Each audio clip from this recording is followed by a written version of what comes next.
I'm not even mad. No, I'm not even mad. That's how bad it is. I'm not even mad. I'm not mad. I'm not disappointed. As a Spurs fan, I am used to this. As Spurs fans, we should be used to this. Bro, Tottenham Hotspur lose 2-1 at home to Ipswich Town, gifting them their first win of the season, just like Crystal Palace, and I am not surprised. What I am here to rant about today was I don't even care about the game like that. I don't care about the loss. I don't care about the dreadful performance from our players again. No attacking prowess from nobody. All I keep hearing from fans is, oh, this player's not good enough. That player's not good enough. But in the summer, the whole team was good enough, bro. In the summertime, after the transfer window closed, all I was hearing from Spurs YouTube channels, well, a few of them anyway, was that the transfer window was fine. We got the right players in. As long as we got rid of the deadwood that the chairman brought in the first place, as long as we got rid of those deadwood, whoever came in, absolutely fine. 40 million on Bergvall and Gray for Archie Gray to be played out of position constantly, bro. Dog, let's talk about the fans right now, dog. Because since the Galatasaray loss, or since before that game kicked off, I was seeing from a lot of Spurs fans, oh, it's a throwaway game.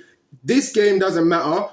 We don't need to play our strongest starting 11 against Galatasaray because it's a throwaway game. We've already won 3 games on the trot in the Europa League anyway. We're doing fine. The most important game is the game on the weekend against Ipswich, because if we beat Ipswich, we'll be in the top 3, top 4. And once again, I'm still trying to figure out why a majority of the Spurs fan base wants us to be in the Champions League. For what reason, bro?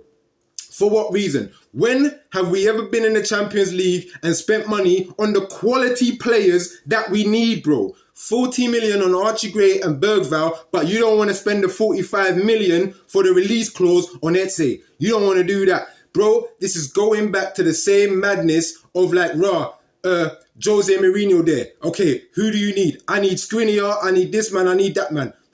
How about I get you Longley? How about I get you people like Emerson Royale? Like, bro, it's the same thing again, like with the infamous January transfer window for Harry Redknapp. That's what I always call it. The infamous January transfer window, sitting nice in the table. I think we were like 8 points ahead of Arsenal, 4 or 5 points from the top, playing well, playing swashbuckling football. And Harry Redknapp said, I need Chris Samba and either Carlos Tevez or Sergio Aguero. And what does our chairman do? I've got a better idea. How about I get you always injured Louis Saha and soon to be relegated from Blackburn Ryan Nelson? What say you to that, Redknapp?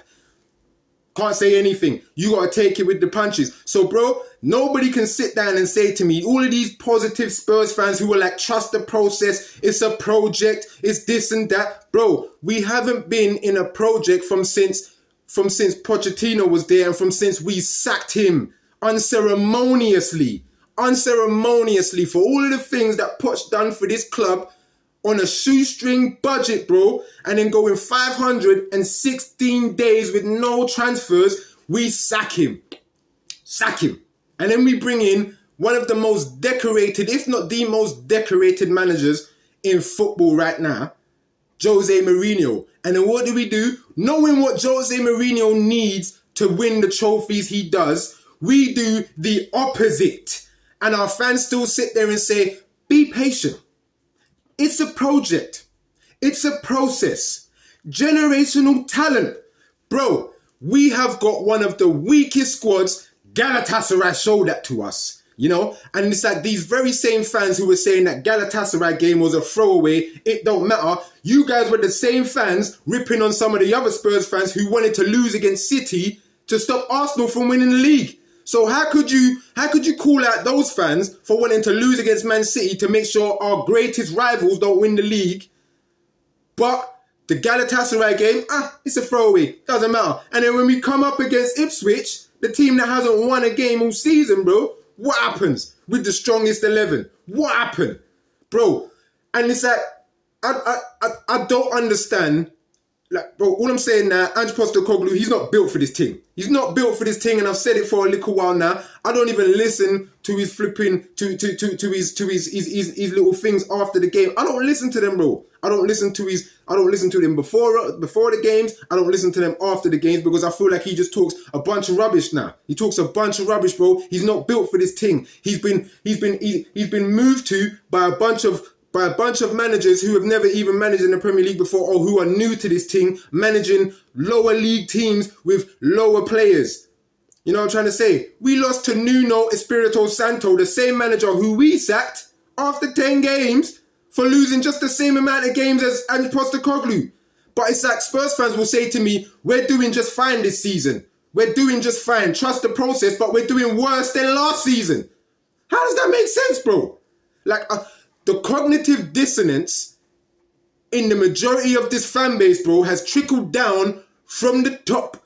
And Danny Rose said this too, bro. There is no incentive at the club to win anything. Their only bonuses are things like beat Arsenal away, beat Chelsea, get top 4. And that's what our fans are all about now. I don't care what happens, just get top 4. Why do we watch Champions League for, bro? To watch our team get battered like the way we watched against Galatasaray. Bro, we want to come up against Europe's best teams and play them with the shoddy squad that we've got. I'm trying not to swear in this thing, bro. I'm trying not to swear. But we have a shoddy team, and we want to see that team go into the Champions League. And then I know what you're going to say. Oh, well, if we get top 4, then Levy's definitely going to buy the players that we need. When has he ever bought the players that we needed, bro? We've been in the Champions League since Harry Redknapp. When has he ever bought the players that we need? Never. But he sells the players that we need to keep. That's what he does. He'll sell the Bells. He'll sell the Modrics. He'll sell the Carricks. He'll sell the Kanes. He'll do that. He'll sell the Walkers. He'll do that. He'll sell that man for the big boy money, and then they won't even put it into the club. And if he does put it into the club, he'll buy an Archie Gray. He'll buy a Bergvall. That's what he'll do. He'll buy an Odegaard. That's what he'll do. And we ain't even really seen Odegaard like that, bro. Man's been injured. Bergvall doesn't look up to it. Archie Gray, he's a centre midfielder, constantly being played at left back or right back, bro. I want to know what man's beef is with Maddison, Spence, and Reguilon. And when I say this in comments, everybody's like, oh, well, Spence isn't good enough. Really?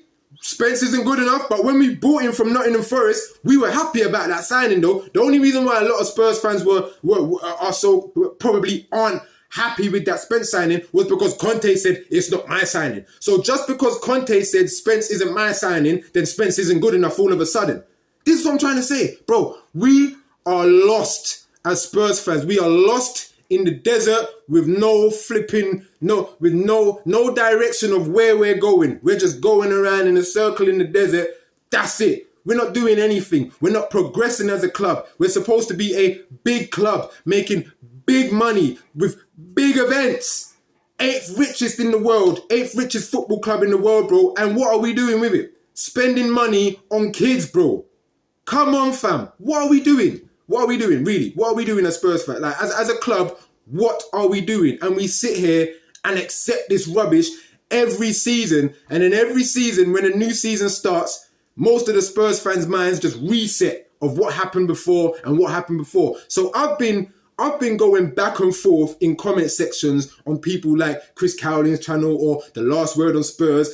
And bro, the madness of these Spurs fans, when you drop the 25 years of facts, the 25 years of facts of being under the dictatorship of Enoch and Dark Lord Levy, they'll just be like, think about the future, bro. We're not talking about the past. We're talking about bro, in order to change the friggin' future and our present, we need to rectify what we keep doing in the past. And we don't. We keep doing the same thing over and over and over and over again. And then I'll keep hearing it's a process. It's a project. It's not a project. It's not a process, bro, because we haven't been in one. Because ever since we sacked Poch, which was the real project, we brought in Jose Mourinho, which changed that whole great football we were playing. And don't get me wrong, when we signed Jose Mourinho, after we sacked Poch, I said it to my dad as well, who's a Spurs fan as well. I was like, look, when I heard that we sacked Poch,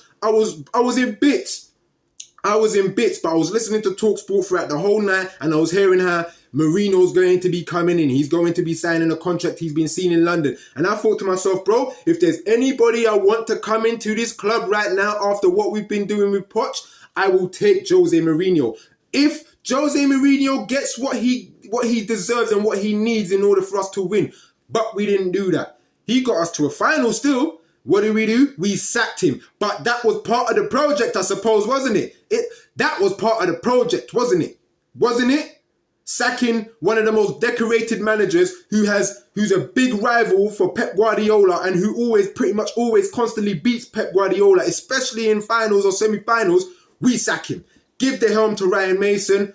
Don't win the game. And everybody's just like, what can you do? And then I'm hearing about that whole Hugo Lloris thing, talking about how when they got to the finals of the Champions League against Liverpool, before the game, they were handed out watches with finalists on the back. And man was like, bro, that was like a bad omen for us. Who the hell gives your players watches saying finalists, bro? Not winners, finalists. So you're already kind of accepting the loss. And he was saying things like about how after the loss and after that game, like a lot of the backroom staffs and the higher ups, they didn't even really seem too bothered about the loss. They didn't really seem too bothered because they made Champions League final money that still doesn't go into the club, people. What are we doing? What are we doing, bro? What are we doing? Really, what are we doing? And we sit here and accept this rubbish. You fans sit there and go to these games, go to the home games, pay all of this money to go to the home games, knowing what we're going to see, knowing that we're going to see a consistently inconsistent team. Bro, I'm used to this as a Spurs fan. I've been supporting Spurs for 30 years, bro. And then when I'm talking about this in those comment sections of those Spurs YouTube channels, I'm being told, go and support another club. You're too negative. Go and support another club. Are you dumb, bro? Because if it was that easy for anybody to go and support another club, people would be hop, skipping to other different clubs all over the place. Who says that type of rubbish as an argument? But saying that shows me that you have no arguments to the facts that man are spitting. Stelios from Tottenham away, he says the same thing too. Sava from Football Heritage TV says the same thing too. Kuva from the Spurs gang boys says the same thing too. Brian Daigle from Tottenham on tour been saying the same thing too. All of these guys have been saying the same thing for years now. Nobody listens to them. Nobody listens to these men spitting the truth about the frigging club, bro. For 25 years under this dictatorship. Nobody listens, bro. Everybody thinks, oh, it will change next season. Oh, wait for the summer transfer. Oh, wait for the January transfer. And every summer, we don't buy the players we need. Every January, we don't buy the players we need. And then it's just like, oh, well, we'll see what happens. We'll wait and see what happens. Bro, we already know what's going to happen because this is Groundhog Day at Spurs. This is normal, bro. Normal. Absolutely normal. And we just accept it. We bend ourselves over a table and willingly take it as Spurs fans. This is why I stopped putting money into the club, full stop. I stopped buying merchandise. I stopped buying teacups, towels, hoodies, all of them things there. I haven't bought no Spurs jersey from since the mansion, the mansion Spurs, nothing. I stopped putting money into the club, and that's my form of protesting. Because again, Levy is a man about money. He doesn't care about the fans in that sense. Why do you think he's raised the price for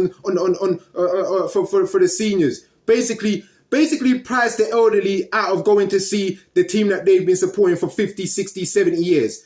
Price them out because he wants new fans to come in, new fans to bring more money into the... Bro, like, I'm not sure how much money the club makes on match day at home match days, but I've heard many different prices or whatever. Like, but I've heard it's ranging from anywhere from 3 to 8 million on just one match day, bro. One match day. None of this money goes into the club, fam. None of it.